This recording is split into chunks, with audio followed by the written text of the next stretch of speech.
Good morning, folks.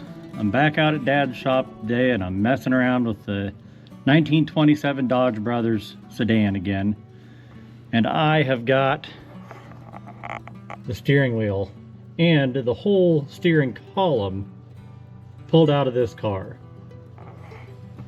The steering wheel that was on it didn't fit the column quite right. I'm not sure if I don't know if it was the wrong steering wheel that somebody's put on there. It doesn't seem like it because everything else, all the timing advance parts and everything, which they're all just laying down here on the floor right now, all of that stuff fits together perfect, but the steering wheel and the steering column didn't fit together quite right. And I don't know if it just had been loose and worn for a long time, but we had to build a bushing to put in it. I should have filmed when we were doing that, but by not filming that, nobody can say, hey, that won't work that way. You just have to take my word that it's good and it's going to work just fine. My plan today was to rebuild my starter for this, and I think I might still do that. But first thing I'm going to do is get the steering column all put back together and put back in the car. So depending upon how much time I spend doing that, apparently Leo needs that bone right on top of my foot to chew on it. Depending on how much time I spend on this steering column, I don't know if I'll get the starter in this video or if that'll be in a different video, but I've got the bushing that we made to tighten up the steering wheel. The steering wheel is nice and tight on the steering column now. Everything fits together good, looks good. It's definitely going to work just fine. And I started cleaning the grease off of these shafts that go down through the steering column. This shaft goes down there. There's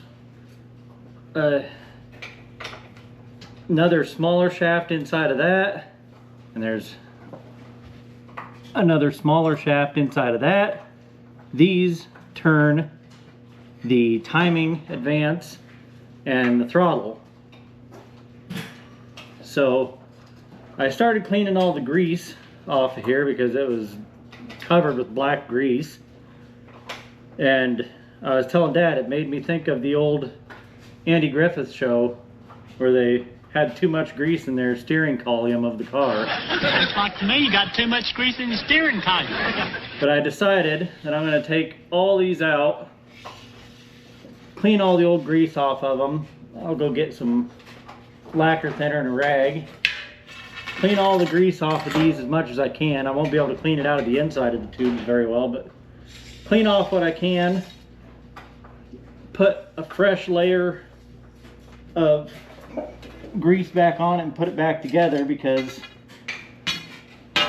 there's a good chance that I'll never take the steering column back out of this car again. So might as well get some fresh grease, take off as much of this old sticky tacky grease as I can, and I'll spray some brake parts cleaner down through the tubes, and then we'll grease and reinstall all of these. I got one of those tubes propped up here. Spray a bunch of brake parts cleaner down through there. I don't have enough hands to do this way, and there's nowhere to set the camera down good. But you get the idea. I'm going to keep turning that, spraying a bunch of brake parts cleaner down through there. Try to get all the the grease that's in there is really sticky, tarry, thick grease.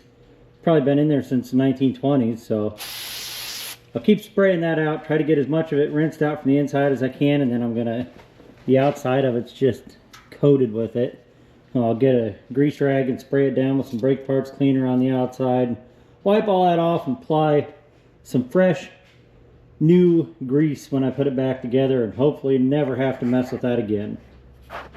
Alright, we sprayed brake parts cleaner down the center of each one of these.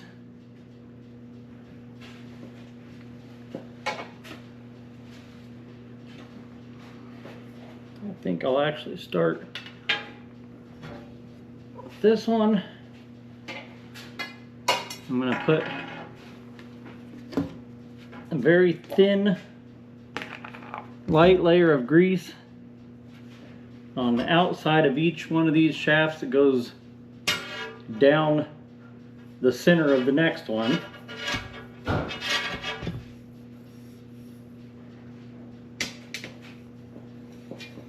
I don't think it needs much. If it's just got a little thin coating of grease down there, that will be enough to keep that lubricated. These parts don't even move that much. These just move as much as you move the timing advance or throttle advance lever. So it's not like they're in there spinning. They just turn, I don't know, not even a quarter of a turn in there. So a little thin layer of grease on there, and then slide that down through there. Like I said, we sprayed brake parts cleaner down through the inside of each one of these to rinse as much of that old nasty grease out of there as we could. Now I'll do the same thing with the outside of this one, because this goes down the actual steering column shaft. Honestly, I don't even know for sure which one does the throttle control and which one does the timing advance.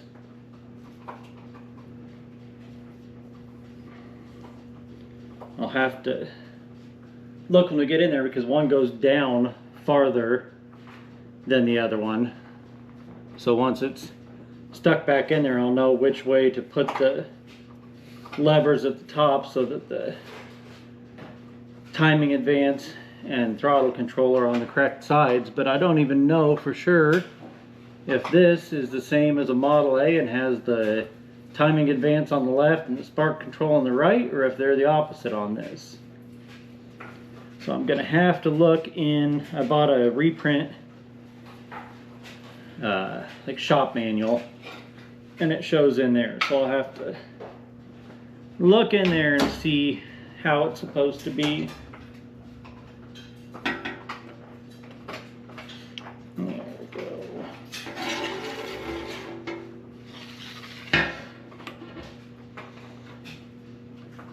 And then I'll do the same thing with the outside of this. This goes down the center of the actual steering shaft.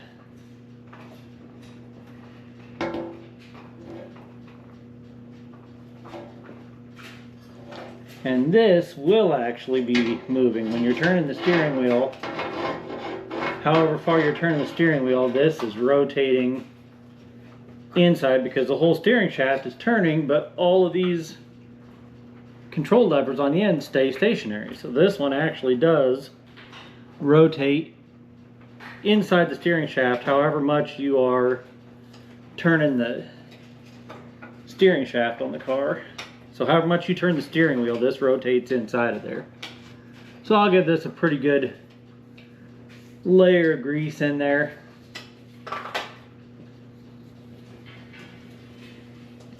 No matter what, it's got to be better than it was with all that old nasty sticky gummy grease in there. It's got to be an improvement. Now I don't want to touch anything. My hands are all greasy, but I got the steering wheel clamped to the side of the bench here. And this barely fits in right here. It touches the ceiling when I slide it in there.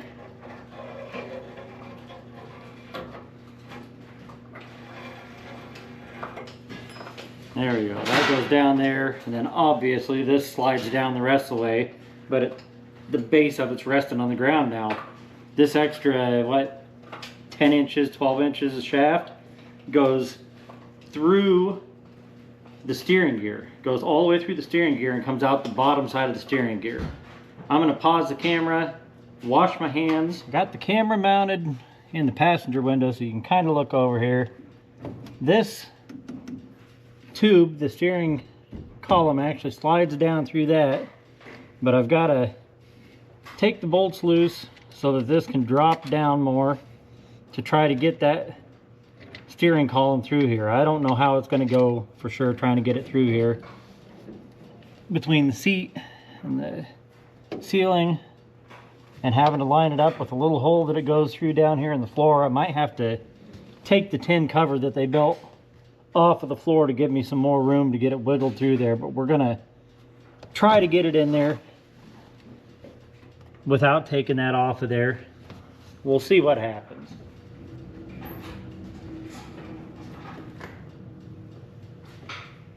Alrighty, this is gonna be fun.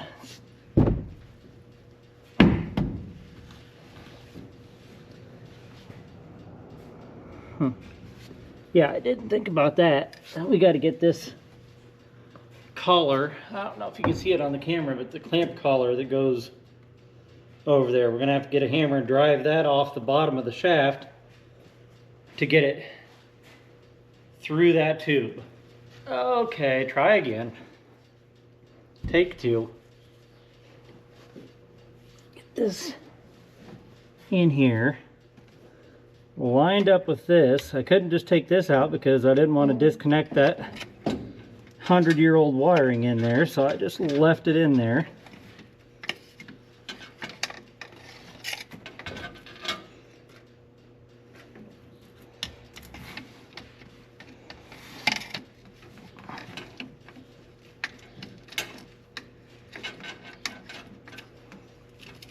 Alright, what's holding us up here?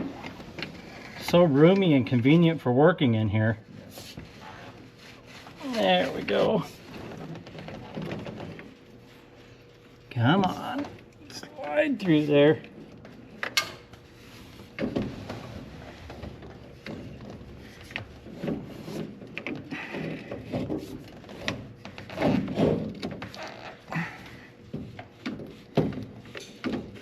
There we go.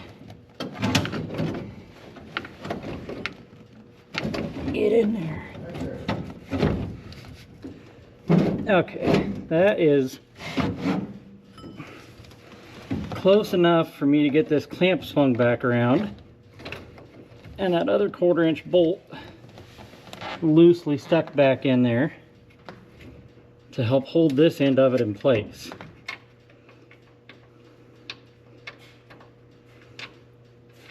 Get in there.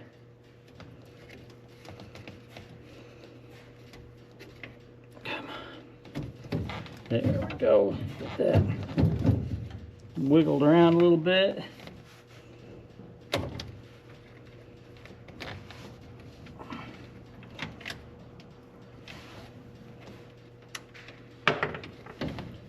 Drop the nut on the floor. That helps out.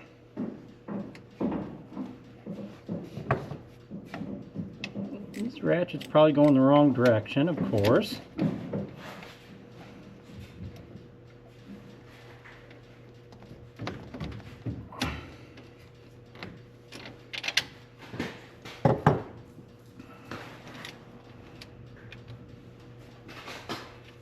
There we go. There, I got the nut started on. I'll run that up just a few threads so that it doesn't fall back off of there. But still leave me a little wiggle room to get the end of the shaft lined up in the steering gear down here.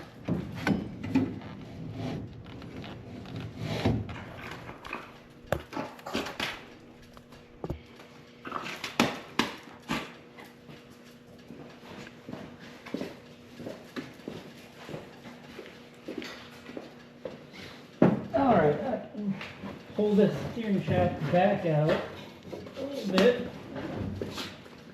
Here's the keyway. Is it exposed now where the keyway goes? Well, kind of. It goes right here. Yeah, I'll slide the steering shaft back up a little bit so that you can get that keyway in. And then we'll have to slide that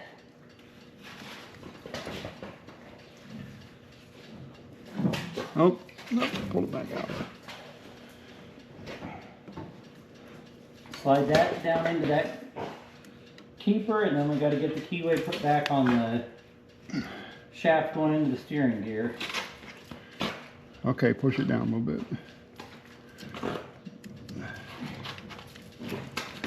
Nope. let's see here. Get that. Now, actually, just hold that up there for a second. Now, let me get a pair of pliers and see if I can hold that in place. Yeah, it's kind of tight. Okay, now wiggle it around a little bit and try to slide it down.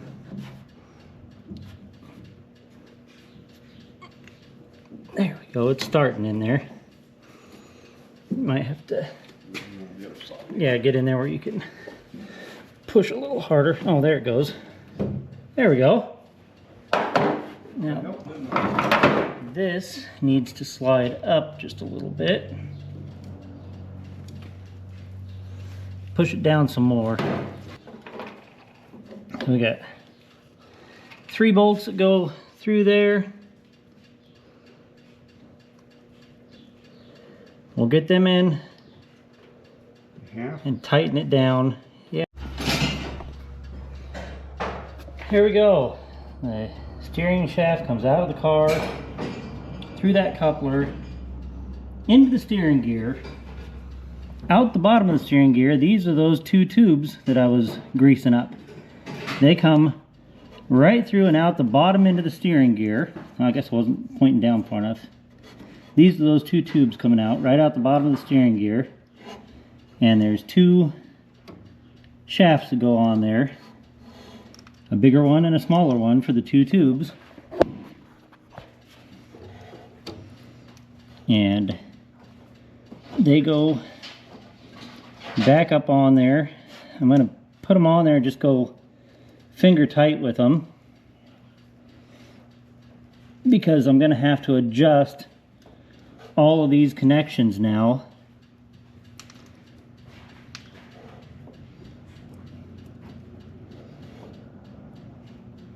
I don't know what position those are supposed to be in. They obviously have to be so that they're not lined up with each other, so that nothing hits. So I'm just gonna, actually I don't think I'm even gonna go any farther than that yet. I'm gonna put the levers back together on the inside so that I know what position the lever's in to know what position to put those rods in.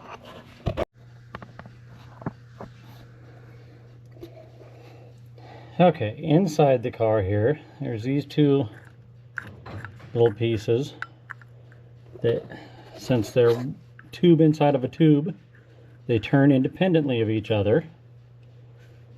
And that is what our spark lever and our throttle lever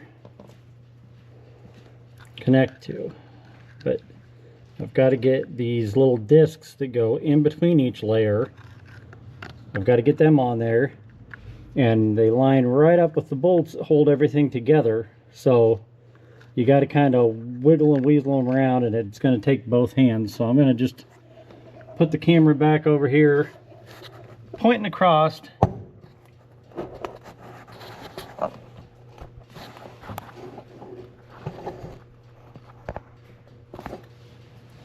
That's about the best I can do for right now. Oh, you know what? That would be much easier. Slide that up. Slide the first one down in there. I already heard the pieces fall off the other end out there where we were messing around. So I'm going to have to go look in the book now to see if the timing advance goes on the left and the throttle on the right, like it is in a Model A Ford, or if this is different. So I'll go drag the book out and take a look at that. It is the same as a Model A. So you have the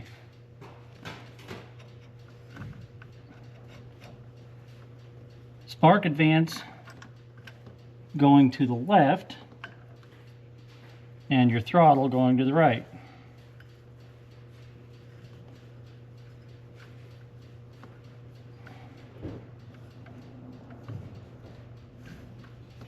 I'll grab the camera and get it over here so that you can see how these go together. There is this little flat that comes out there, and the back side of your plate, I don't know how well, it's not real good light in here, but the back side of your plate has notches cut in it, and this will slide right down on there, and those notches go right over that, turns that shaft that's going down the center of the steering column, and in turn turns your spark advance. And then got another one of these little, I don't know, I about call it an insulator, but it's not really an insulator, it's just a divider that goes in between each one of these. This one will go on that way, slides right on there. And you know, they're both wanting to turn together right now, but they definitely will turn independently of one another. I'll get everything put back together so it's not falling apart every time I touch it, and then we'll show it a little better. There we go, that's all put together. Now your timing advance on this side, and your throttle control on that side. All right, everything is back in. The steering wheel, steering shaft, all that's back in, back hooked up. The steering wheel's nice and tight now. You see the front wheel wiggling when you turn it. You can look down there and see the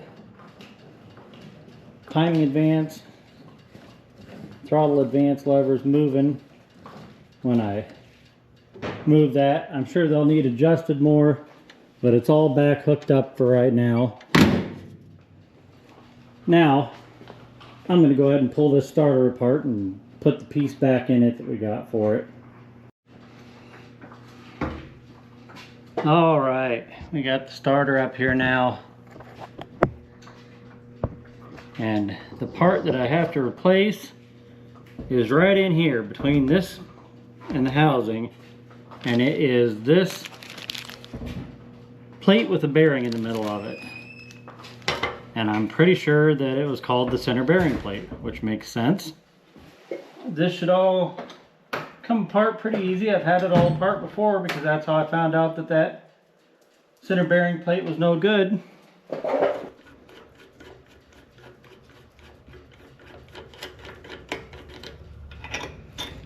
Take this end off first. While I get this apart, I'm going to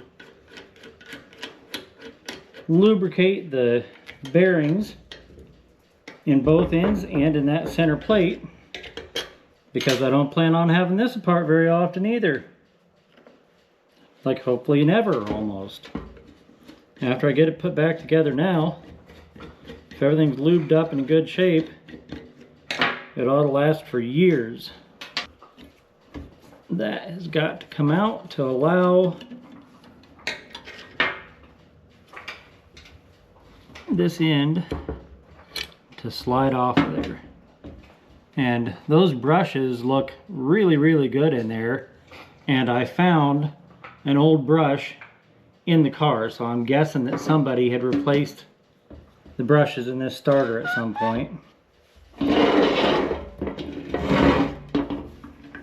Like I said, all these screws are loose because I had this apart before.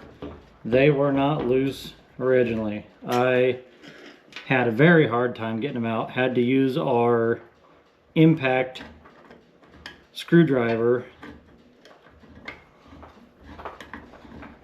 to get them broke loose to come out of there,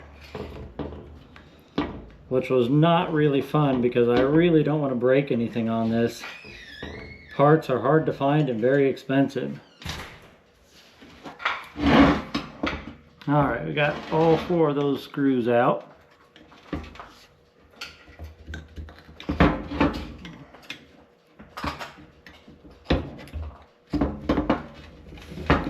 The original plate in here was made out of pop metal, which is also what this end plate is made out of, and you can see there is some cracks in there. The old pot metal just doesn't hold up forever, and my guess is I will before too long have to replace this end plate too, but I think it is in good enough shape for me to get this thing working to at least hear the car run and use it for a while. Here is what is left of that center bearing plate. The sides are all broken off of it. It's just not in good shape at all. And I'm not sure how hard it's going to be to get this apart far enough to get the new one put in there.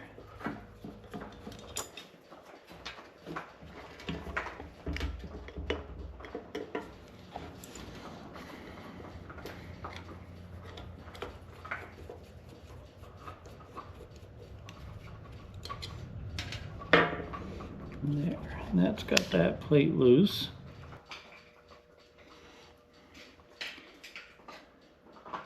I'm pretty sure I'm going to have to take this whole Bendix unit off of here to get this out of there. I don't know, maybe that one bolt right there? I have no clue. But it kind of looks like that could come out, slide off of the shaft, and let the whole thing come apart.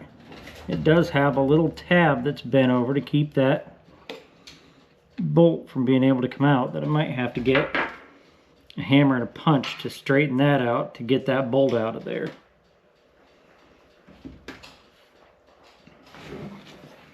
Set that on a block of wood so it's not banging against that table. Try to get this on here.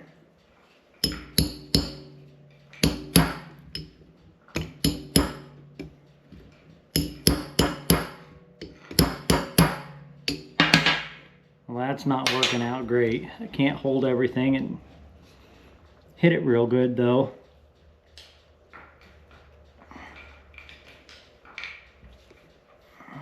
Actually, that might be working. I feel like the screwdriver got underneath the edge of the bolt just enough to catch there. There we go. I got that tab straightened out just enough to turn that bolt. I don't want to straighten it any more than I have to because I don't want to be putting a lot of stress on it, bending it straight and then bending it back over and end up breaking it off.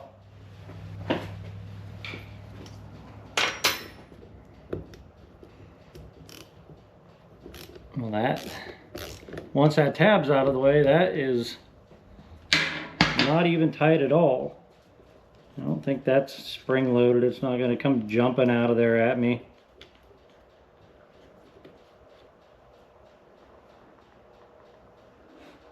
That bolt definitely looks like it threads down into a hole. Ooh, there's that.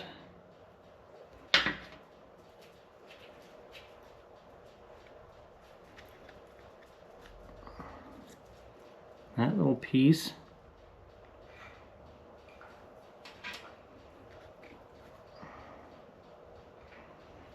I wonder how hard that is on there.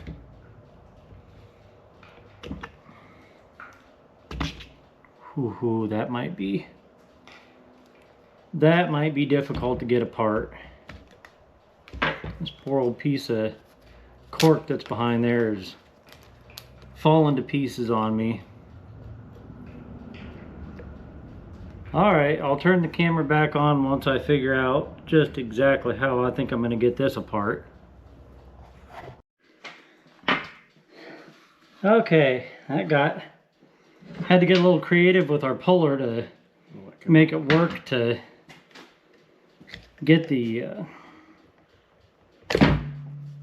no, I don't know, this little piece here, this little keeper that I took that bolt out of. I had to use a puller to get that off of there, and it was on there good, and the puller was not long enough. I had to screw around with it until I finally was able to get it threaded all the way out. But in the process, I broke off the rest of this pot metal trying to get in there, but that thing is so brittle there was almost nothing holding it back together. Now we can slide that out of there. You can see there's even cracks going down the sides of that. Stay there. So I hope this new one's right, because the old one's definitely no good now. If it's not right, I'm going to have to order a different one from somewhere else. It looks similar.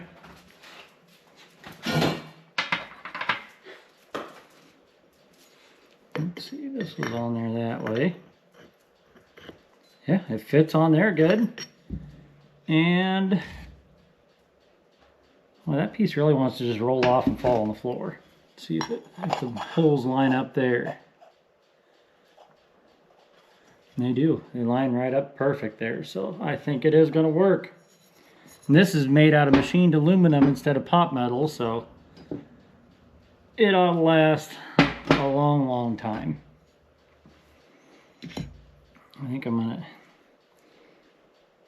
get a piece of paper towel, clean up that shaft good, and then put a little bit of oil on there before I slide this new bearing plate down on there.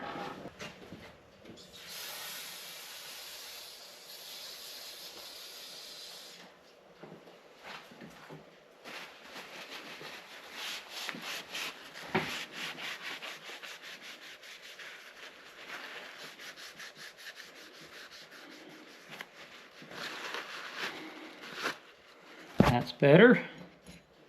We'll get a little bit of oil and put on that bearing before I slide it down there.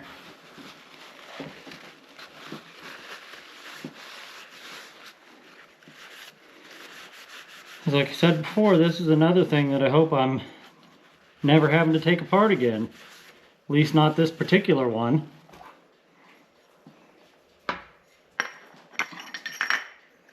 Slide right down in there. Fits perfect. Now that piece that I just spent all that time trying to get out of there. Where'd that key go? Right here. All right. Piece that I spent all that time getting out of there, we got to put right back.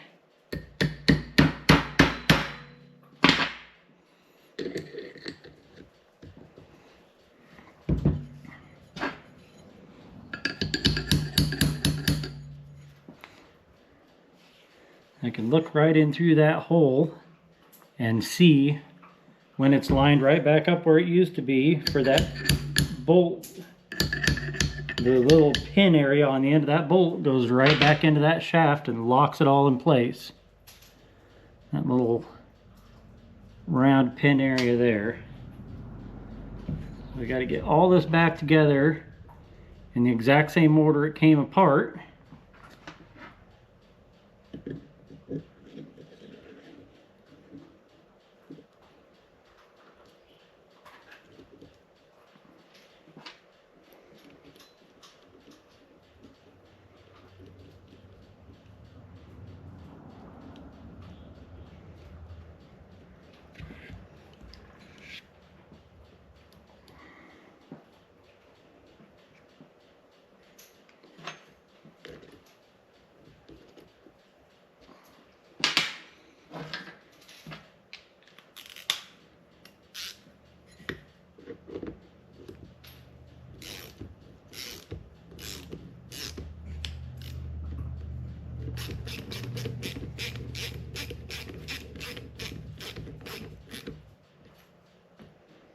Okay, that was not super tight when I took it out of there. I think I'm going to go right there, just where it's snug on that flat, and then bend that little tab back over, and that's how I'm going to leave it, because that's exactly how it was when I took it apart.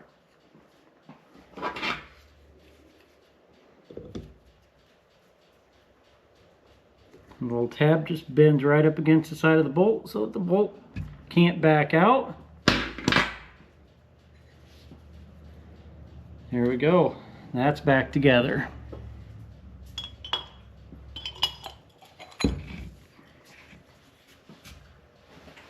is not super convenient to work on.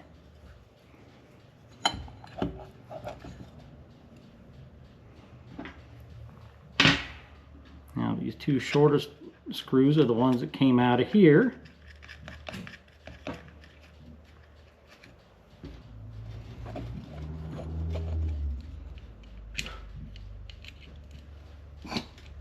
Leo's down here trying to eat that block of wood that I just sat down off the table.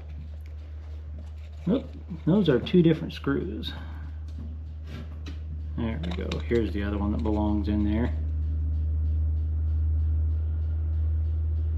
And that one goes in that brush holder. Yeah. For just a moment there, I was like, wait a second, I got an extra screw left over here. That happens. Yeah. I would just as soon put all the parts back in this. Usually when there's extra screws, it's on new stuff that you buy that somebody else made the mistake and sent too many screws, not that I did it. There we go.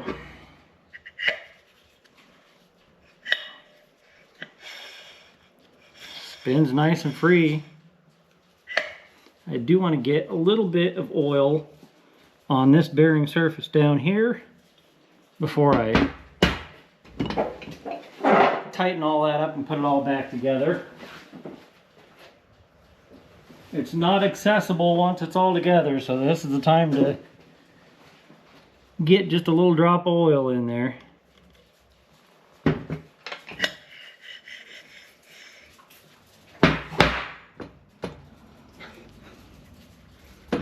He was spinning in circles, chasing his tail down there. All right, let's see here. This pretty quickly gets to be kind of a pain to get everything back together here. And I know that it had to be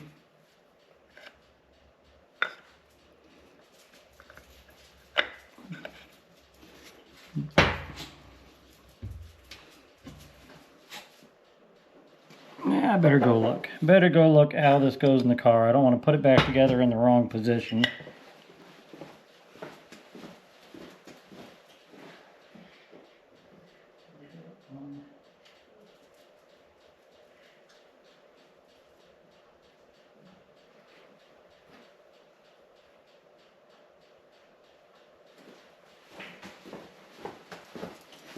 Okay, so when it's in the car, it goes straight in this position, and that stud was on the top.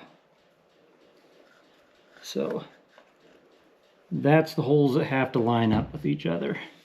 I'm going to get a couple of these screws just loosely in there to hold all that together.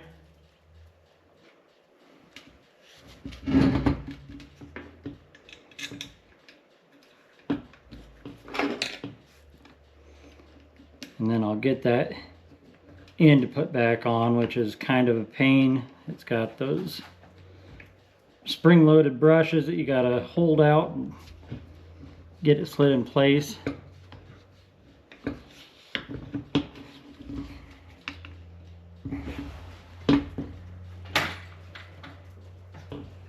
Yeah, a medium screwdriver somewhere. I think the slots will be big enough to get that big one in there. There we go. That's a little better. At least the handle's not hitting right where that sticks out.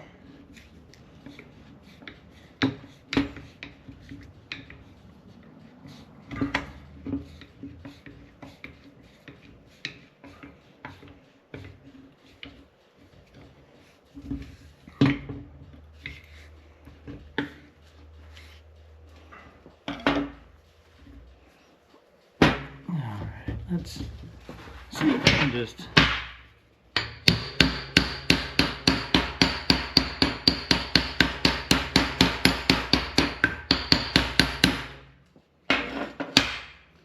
that slides around the outside of that new piece in there, and it's kind of snug, it seems like. I'll just get all 4 of those screws in and keep snugging one a little bit more, snug the next one a little bit, keep pulling it down. I don't think it's going to actually have an issue getting it down all the way.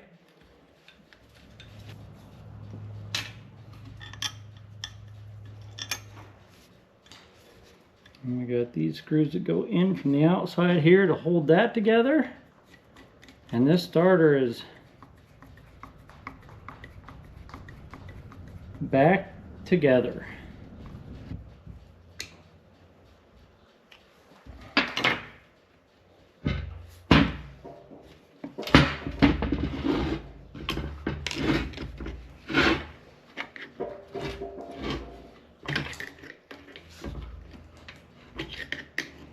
It still turns. There's no good way to get a hold of anything to spin it, but it seems like it still turns okay, so it's a little tight, but I don't know if it's supposed to be that way or not. Right. All right, the starter's all back together. I don't want to run it off a 12 volt for very long, but I got Dad's jumper pack here. I don't want to run it for too long off 12 volt, but I wouldn't mind just clamping Dad's jumper pack on here. And then I can just turn the on-off button on the jumper pack and see if it does anything.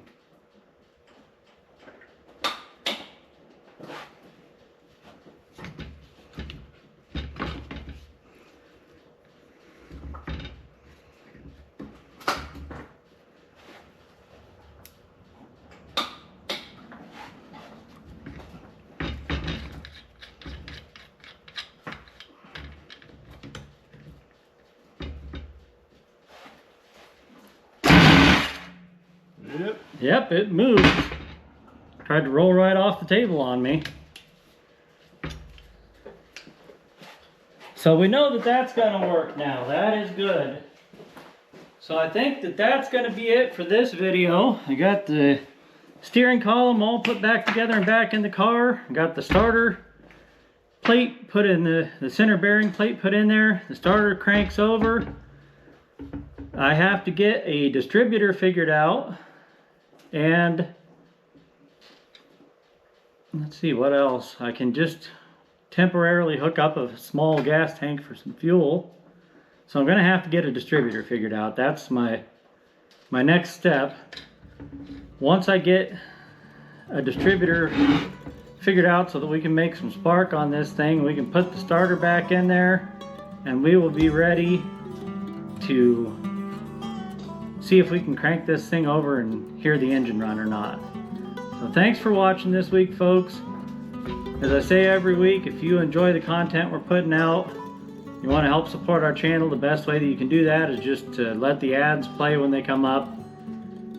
If it's a long ad, watch the first 30 seconds of it. That's enough to make it count.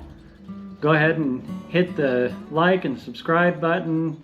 Leave a comment, share the video if you know somebody else who you think might enjoy this, and then come on back next week. We'll have a video of something here for you to watch.